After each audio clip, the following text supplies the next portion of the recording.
places right now, but as you can see, this is our first record, and it's on Mistake Records. Mistake. And they suck, so, you know, this might as well not have even come out. We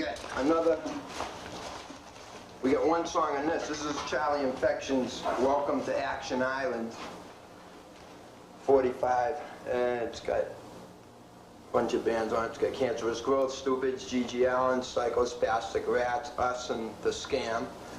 Another band in this documentary that we're doing here. Right now, we're waiting for another 7-inch to come out.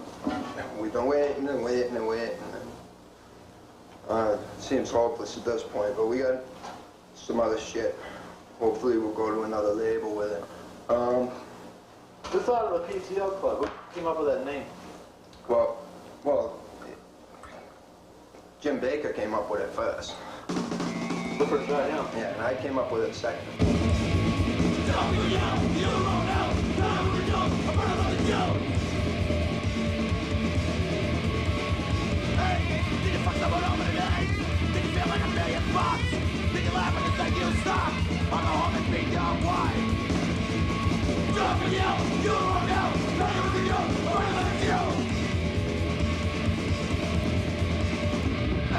Did you go to church today? Did you talk about your problems? I ain't couldn't even make you famous, and I haven't been promoted yet.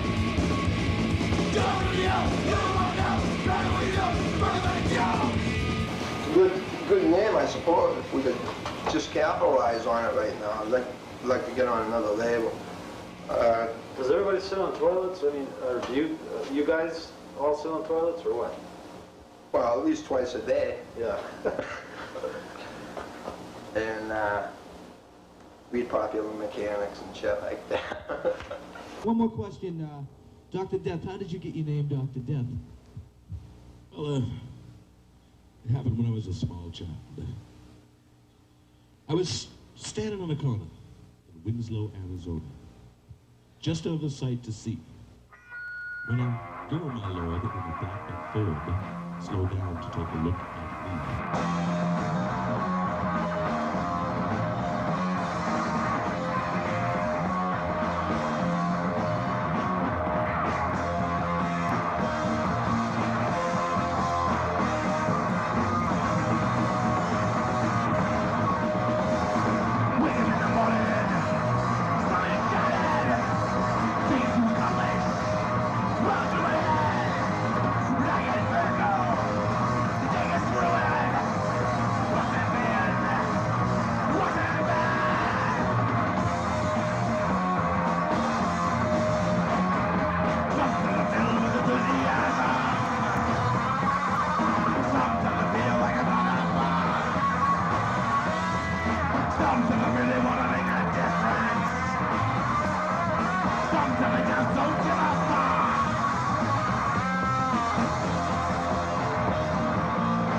You see, my father used to shoot small loads when he was young.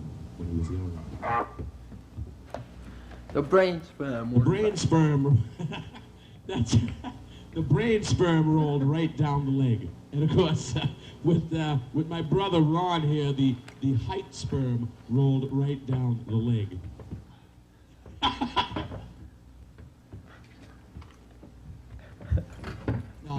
No, we come from a very normal family. Everybody in the family walks like this.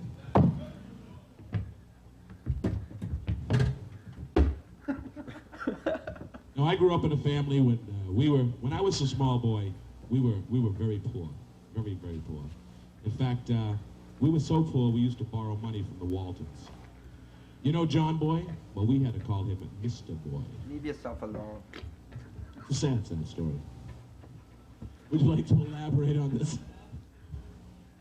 My mother recently told us as the band that we couldn't play there anymore because she was having dreams of demons and devils coming into the house. So she was right.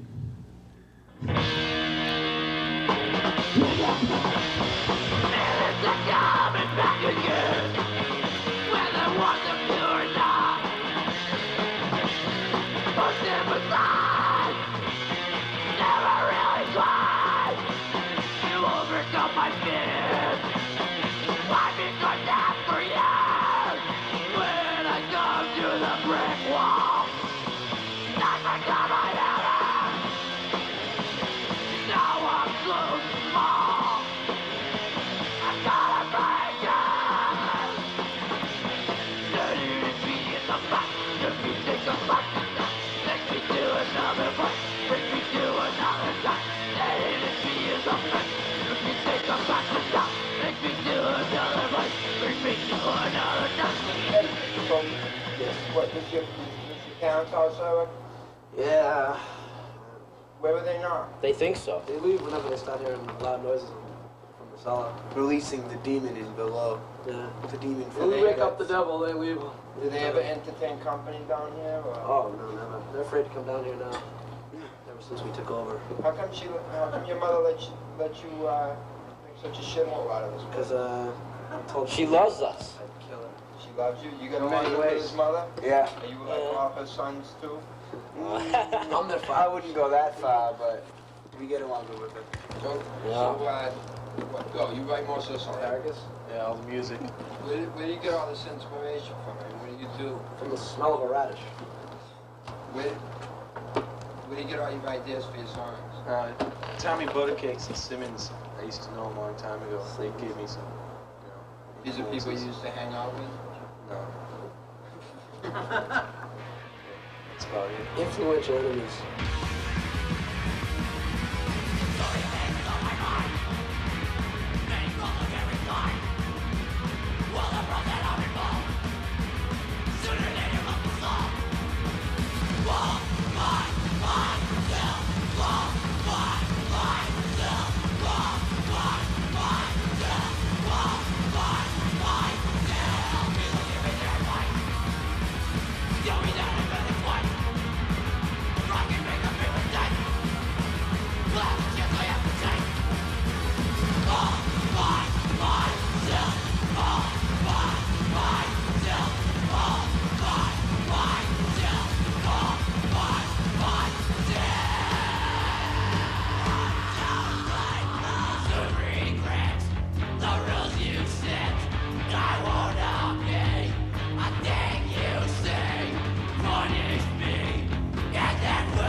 We play, I'm Johnny X, I play guitar and vocals, by the way, and this is, My name's Adam, bass player.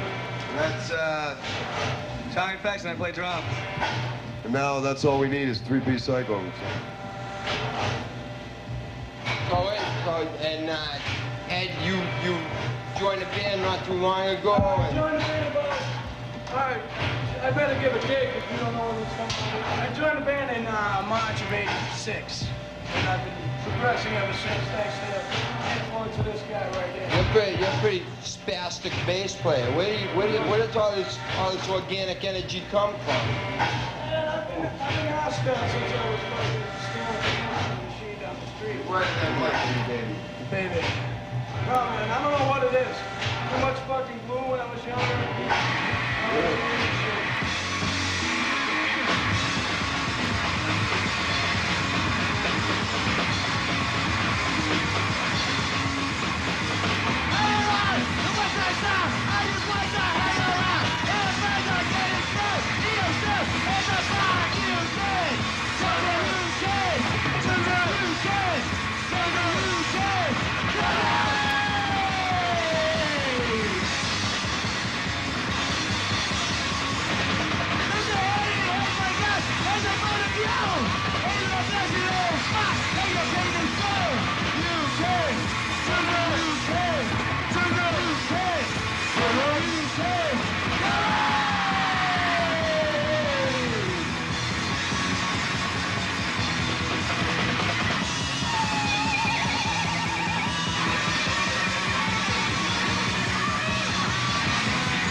what's going on with you guys now? What are you up to as far as you're recording? Brand new album called You Love Us, You Hate Us, So Fuck Off on Action Records. Condomania. Sounds good. Rectomania. Who knows what it'll be called? No title yet. Yeah, we're a three-piece band now. We threw our singer out because he was laughing at drug addict and shit. So. How come you got rid of Mega? I'm sure everybody wants to know. What do you think? Kind of hard to explain. He was a nice guy and all. He just didn't fit in with what we're getting out here. He didn't have the violent surge of destruction that the rest of us have embedded in our bones. Plus, he was a virgin, so we booted him out.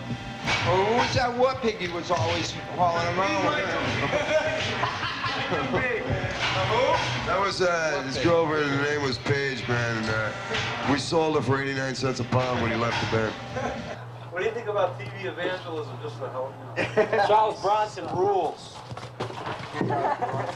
That's a vigilante, you idiot. I know that. I want to talk about it. That's a good one. What's that guy's name? Farwell? Oral Roberts? Oh, yeah, Oral sex? God. Oral Roberts is God. Who's the guy who's out getting pussy on the side? Son. Who's that guy who's getting a pussy on the side? Yeah. Yeah, lost the PTL Klub, yeah. I think if people are dumb enough to give Oral Roberts money, how come they don't buy scam records? Yeah. You know, I mean, seriously. So, is that your beer? Fuck. I didn't mean to put it on my feet.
I'm talking now to Bobby Bendejo. Yeah, pretty well. Listen, Bobby, you know sometimes when you put the powder puff and you're puffing some powder under your scrotum, and sometimes the powder puff gets stuck up your asshole. Do you like that? No. You could give more than a one-word answer. Okay, never mind. You know sometimes when you're eating a banana and you get the urge to shove the banana up your ass? Yeah, I hate when that happens.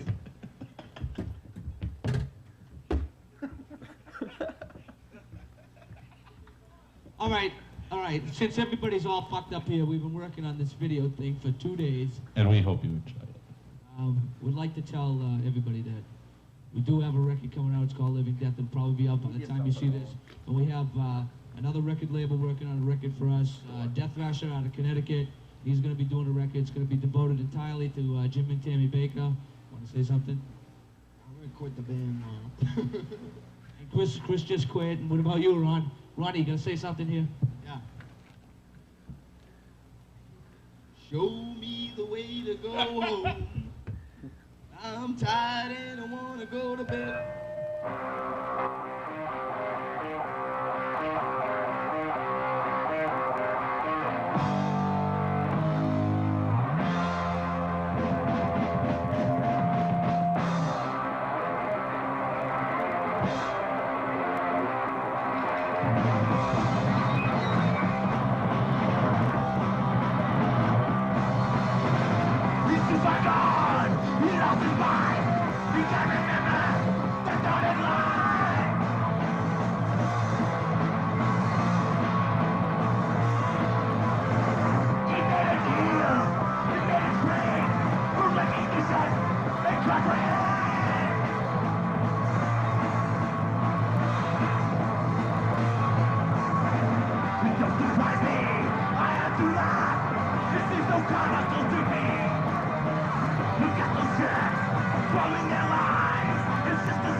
What else do you guys do with your time besides? Sometimes we go. Last beer. When I'm not studying Encyclopedia Britannica, I usually fish out on the floor like a kid. What you are? Yeah. Yeah. Yeah. I'm a fucking clock slave. Bill's a street walker. I'm an airline pilot. I'm a clock robot. Wall Street, strictly Wall Street. What do I do for a living? I shoot plastic. And, you know, unfortunately, I have to do it. I mean, I'd much rather just play my bass or my guitar for doing...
Guys been touring a lot? Recording? Touring? Touring. We just got back from a little Midwestern tour. We went out to Chicago, Ohio, Des Moines, Arkansas, and Tennessee. Things went out pretty good. We got to see Exorcista, who you haven't seen in like 8 years and stuff in St. Louis, and hung out with a lot of cool people, so we had a good time. Guys make mega bucks and get laid. Yeah, right, like drugs thrown at you. 3 times the van broke down in a week. So the most we got paid on the whole thing was like $150. So why do you like hardcore music and underground music, and what appeals to you about it? Well, I can play any kind of music, but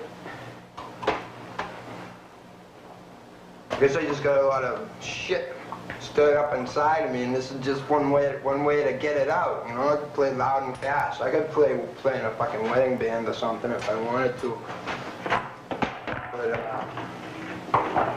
you know, I make all sorts of money, or play Van Halen covers, or I'm just not into it. You guys make any money at all? No, we don't make any money. We're all born into money anyway. We're all born into money. Now you guys are basically what? Just normal, average American kids. Yeah. Clean cut. Wholesome, boys. clean cut. Anarchists. White bread. Peanut butter and jelly. You know. All right, so you're expressing feelings. You're expressing feelings, or what are you doing? Feelings that we have inside. Time we It's write all the a songs. gimmick. So, but anyway, the feelings are a lot about death and I don't have any sauce. suicide and no reason to live and. It's all basically Everybody true. says your lyrics are negative and shit. Yeah. It's negative. The You world's think of it negative. negative, but you keep hiding the problems. It's I'll not be the gonna first get to admit that Bill's obsessed with death. No. Would you say yourself? He's obsessed with living. That's why he writes about that, huh, Bill?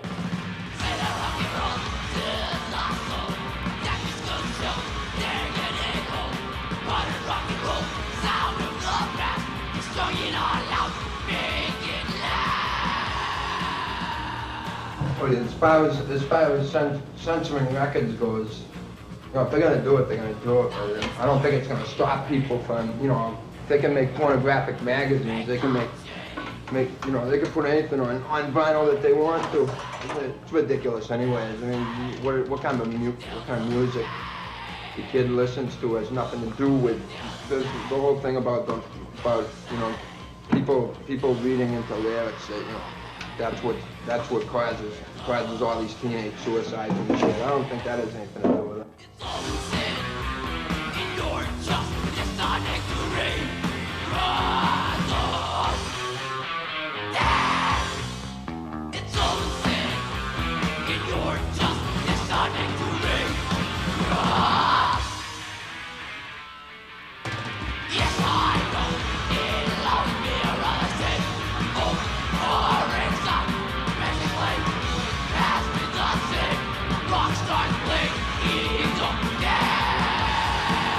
Music doesn't give the kids a negative attitude.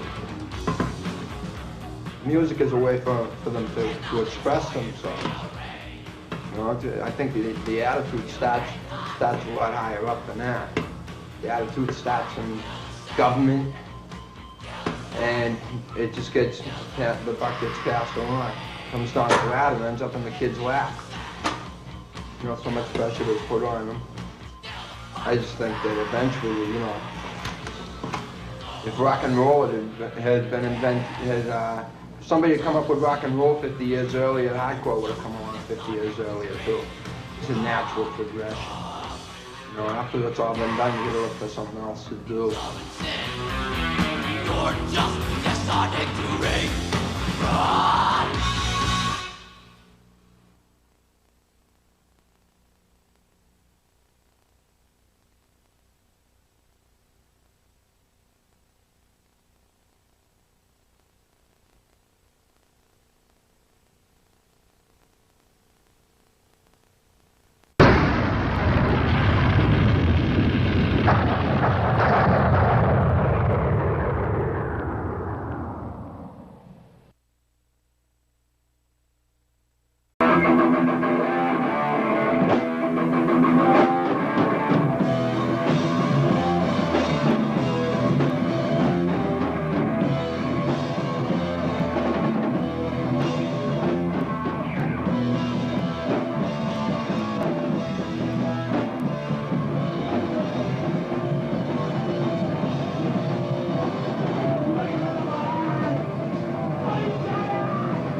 Fast, angry, undistinguishable lyrics.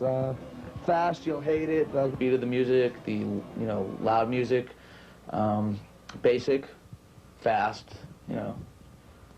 something you can really stage dive to and break your back. Something simple, yet powerful, and probably drawing upon your sense of primeval being, and also with, I guess you could say, simple rock and roll roots or something.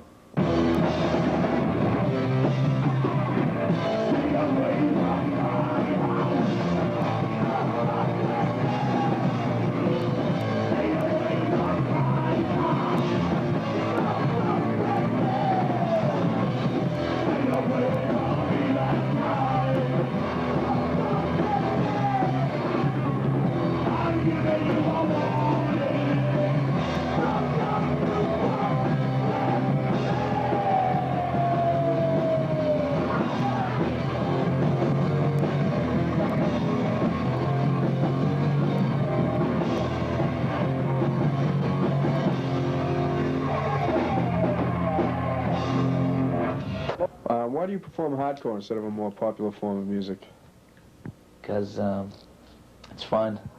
We have fun doing it, and we don't have a big image, you know, like a rock star type image. You know, we're just people. We work and everything else. We do all kinds of other things too. It's definitely a form of aggression. I need something like that to keep me going, you know. But during the usual drudge of, you know, life, it's like boring, you know. So you need a little excitement and stuff. Why do I do hardcore? Why do you? So I can get out of the fucking house and get away from the fucking old lady who drives me to a fucking wall. Found something that I can, you know, use to straighten myself out. I mean, life sucks if you have to go to work and just come home and be a fucking Joe Normal. That's right. You know, and everyday way of the world. I just, you know, it's like if the people knew what I did, that I was doing shit like this and stuff, they fucking hate me. So I try not to tell them too much. You know, you can't let too many people know what's going on. The straight people in the world, they fucking hate you.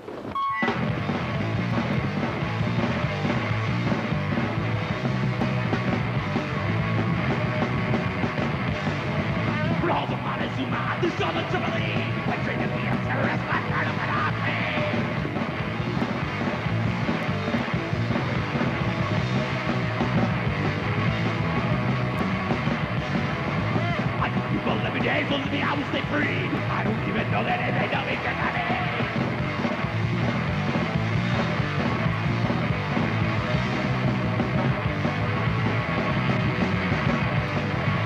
Liquid atoms in the desert oil is my fucking trade. Guns and weapons all I need to make the world look my way.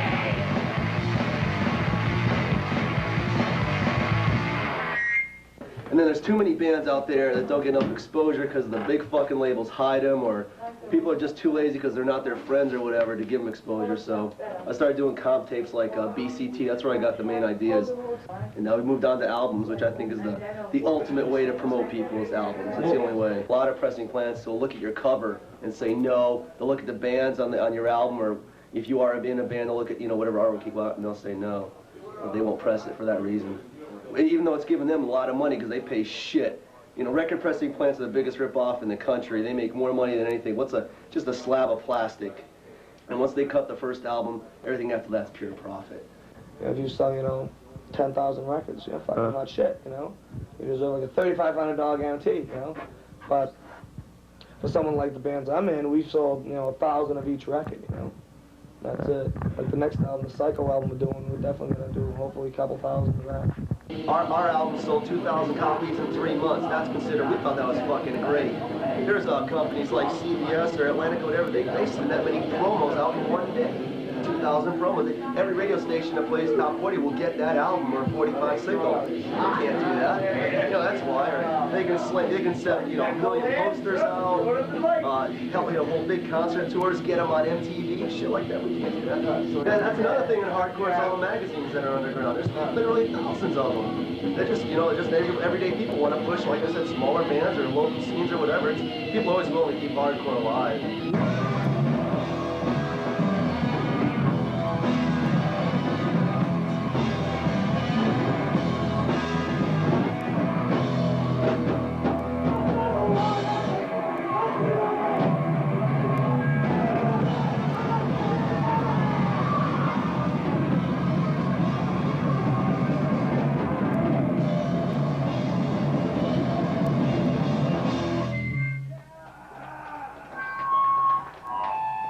Taking everything to the extreme, you know? That's what it's all about. I just think it's hard driving rock and roll, and I think this is the best way to go is hardcore. Yeah, that's our main goal, actually, is, you know, world domination.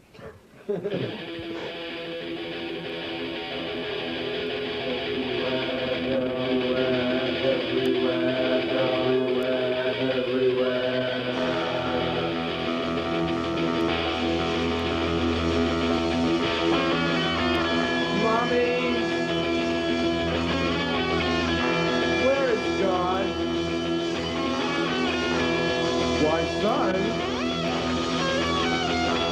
God is everywhere.